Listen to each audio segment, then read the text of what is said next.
Et salut à tous et bienvenue sur Smashblock et bienvenue pour la 8e vidéo sur la chaîne. Et aujourd'hui on va parler de Tornado Cash. Tornado Cash qui est un protocole qui permet d'être anonyme sur la blockchain et même sur plusieurs blockchains, puisque il est disponible sur Ethereum, il est disponible sur Binance, XDAI, Polygon, Avalanche et le réseau de test Goerli. Et donc pour des facilités d'usage, aujourd'hui on va essayer ce protocole avec ce réseau de test Goerli. Voilà. Bah écoutez, on va tout de suite, je pense que l'explication par l'usage est vraiment le meilleur moyen de faire comprendre un petit peu ce système. Donc, Tornado Cash nous propose de déposer dans un smart contract un montant prédéfini d'Ether. Et donc, le but aujourd'hui, ça va être de faire passer via ce protocole euh, un Ether de mon compte numéro 1 vers mon compte numéro 2. Donc voilà.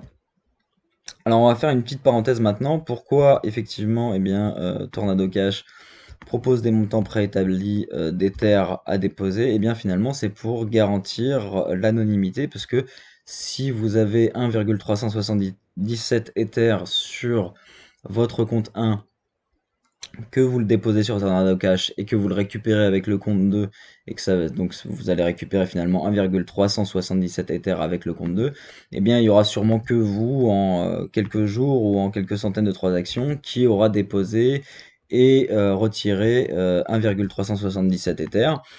Et donc effectivement, on va pouvoir lier les deux adresses et savoir que les deux adresses correspondent à la même personne.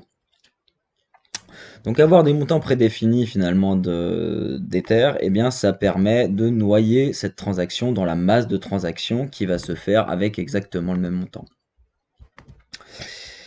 Voilà, donc on est parti tout de suite, on va déposer directement un Ether, c'est parti. Alors, quand on dépose un Ether, Tornado Cash va nous proposer d'enregistrer un petit fichier texte qui contient 7 chaînes de caractères. La chaîne de caractères que je vais copier juste maintenant. Donc vous allez pouvoir de toute façon la retrouver dans le petit fichier texte que vous venez de télécharger. Une fois que vous avez copié ce fichier, cette chaîne de caractères, vous envoyez le dépôt. Donc vous mettez j'ai sauvegardé ma note d'enregistrement, pardon, et vous envoyez le dépôt. Donc là, ça va prendre quelques secondes et puis vous allez devoir signer une transaction MetaMask. Donc je confirme la transaction. Donc j'avais 41,17 Ether. On va attendre que la transaction elle soit minée.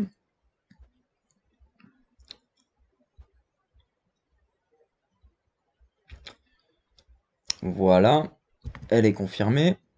Donc maintenant, ça s'est mis à jour et donc j'ai bien 40, il me reste bien que 40,17 Ethers. Alors c'est des Ethers de test, hein, c'est sur le réseau Girly, tout le monde peut en avoir autant enfin plus ou moins autant qu'on en veut, donc ça n'a pas de valeur intrinsèque. Donc voilà, une fois qu'on est là, donc on a bien déposé notre Ether sur le smart contract de Tornado Cash. Ensuite, on va passer du coup sur le compte sur lequel on souhaite recevoir cet Ether. Donc on va attendre que ça charge quelques secondes. On va mettre retirer et ici on va devoir coller notre note d'enregistrement, donc note d'enregistrement qu'on a reçue au moment du dépôt et que l'on peut retrouver effectivement dans le fichier texte que l'on a téléchargé. Donc on a collé pardon, notre adresse de dépôt, on va aller copier l'adresse sur laquelle on souhaite sur laquelle je me suis embrouillé, sur laquelle on souhaite recevoir l'Ether. On la colle ici. Et ensuite on clique sur retirer.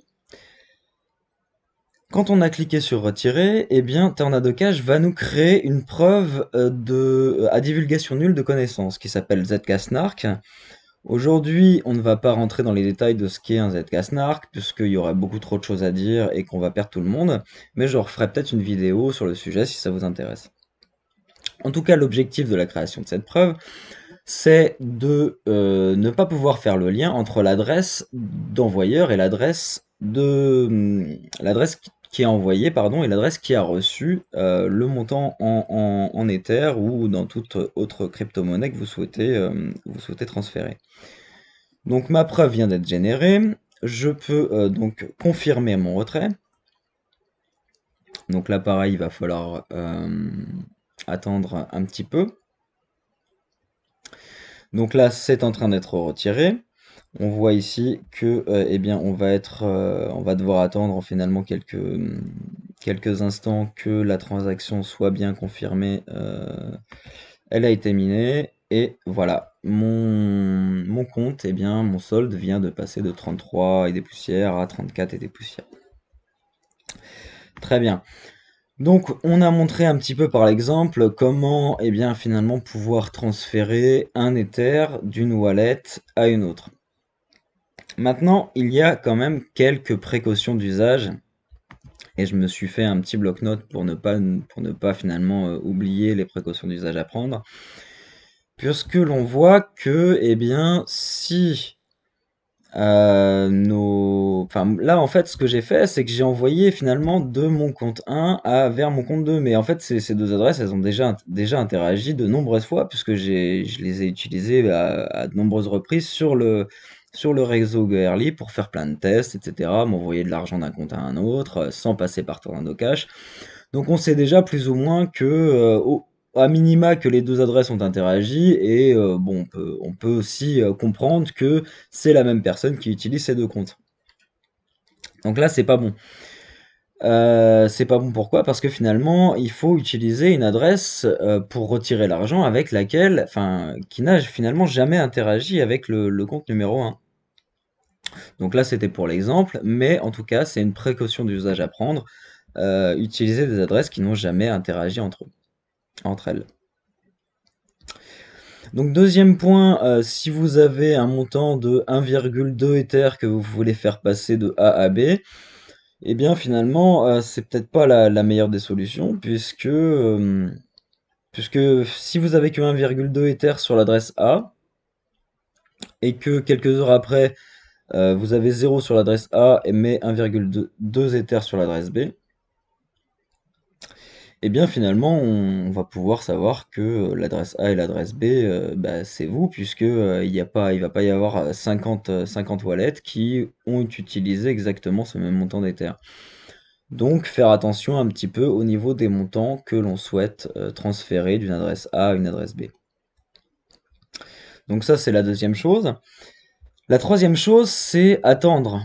Donc là, on l'a fait pour les, pour les besoins de la vidéo, on l'a fait en quelques minutes, quoi. On l'a déposé, puis on l'a retiré avec l'autre wallet. Mais finalement, on va peut-être pouvoir déjà le voir ici, finalement.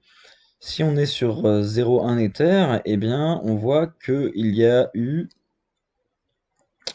en quelques jours, là, donc ça remonte jusqu'à 3 jours, il y a eu très très peu de dépôts du même montant.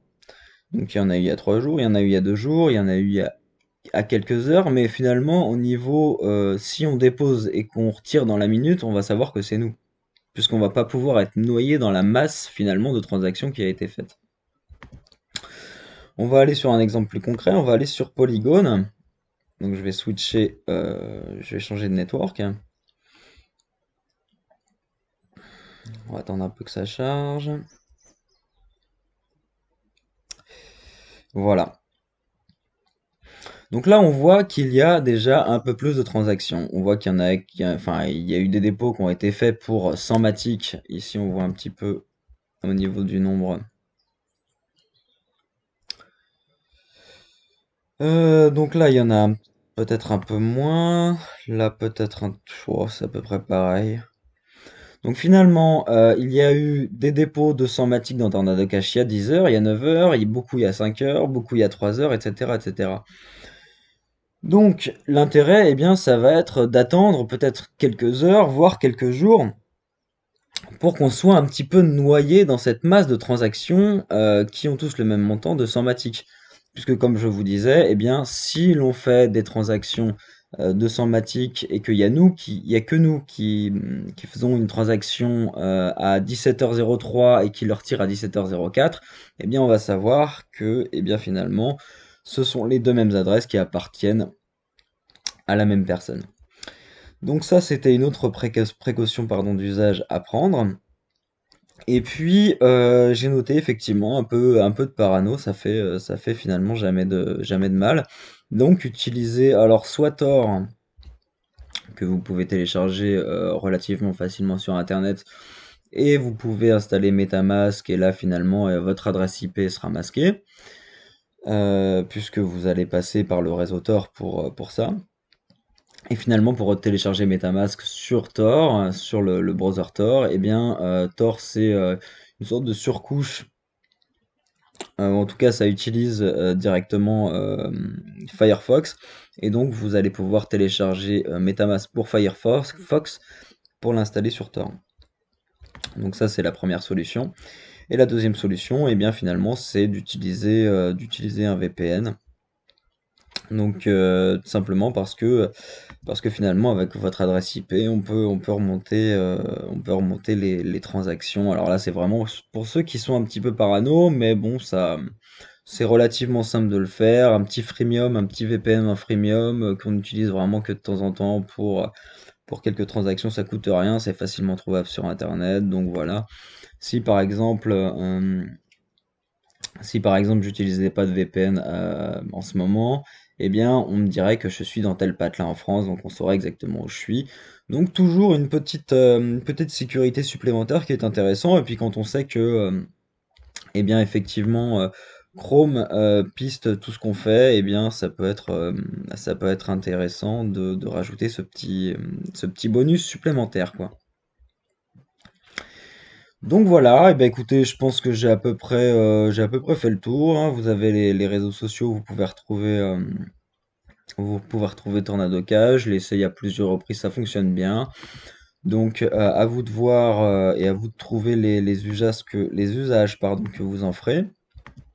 La dernière petite chose que je vais rajouter et que j'ai pas rajouté là, c'est qu'effectivement, si vous avez une adresse que vous interagissez, enfin que vous envoyez finalement et que vous recevez avec une adresse qui est liée à un compte Binance, par exemple, ces deux mêmes adresses sont liées à un compte Binance, eh bien, on peut également remonter jusqu'à vous. Donc, faire quand même attention. Il y a quand même deux, trois précautions d'usage à prendre. Voilà, je vous remercie de m'avoir suivi. J'espère que la vidéo vous a plu.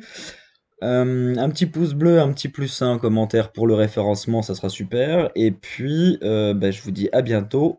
Ciao!